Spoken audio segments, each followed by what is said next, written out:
سلسلہ قادریہ کے عظیم بزرگ حضرت پیر سائیں حافظ محمد رمضان کے 28ویں عرس کی 4 روزہ تقریبات اختتام کو پہنچ گئیں۔ تقریبات کے دوران محفل سماع میں نامور قوالوں نے اپنے کلام کے ذریعے آپ کی تعلیمات کو خراج عقیدت پیش کیا۔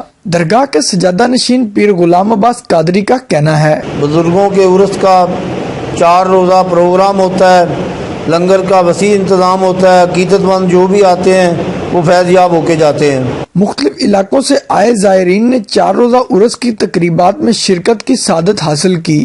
میں سالانہ عرس مبارک پر وہاڑی سے آیا ہوں اور میں ہر سال یہاں آتا ہوں اور ہمیشہ سرکار سے فیض لے کے جاتے ہیں۔ عرس میں شرکت کے لیے آیا ہوں، مجھے یہاں پہ میں نے دعا مانگی ہے اور مجھے ذہنی اور روحانی سکون حاصل ہوا ہے اور انشاءاللہ میں بہت فیض یاب ہو کے جا رہا ہوں۔ عرس میں دعائیہ تقریب کے دوران ملکی ترقی و خوشحالی، کرونا وبا کے خاتمے اور کشمیریوں کی آزادی کے لیے خصوصی دعائیں بھی کروائی گئی۔ کیمرہ ٹیم کے ساتھ محمد عمران، آپ تک نیوز، پاکپتن۔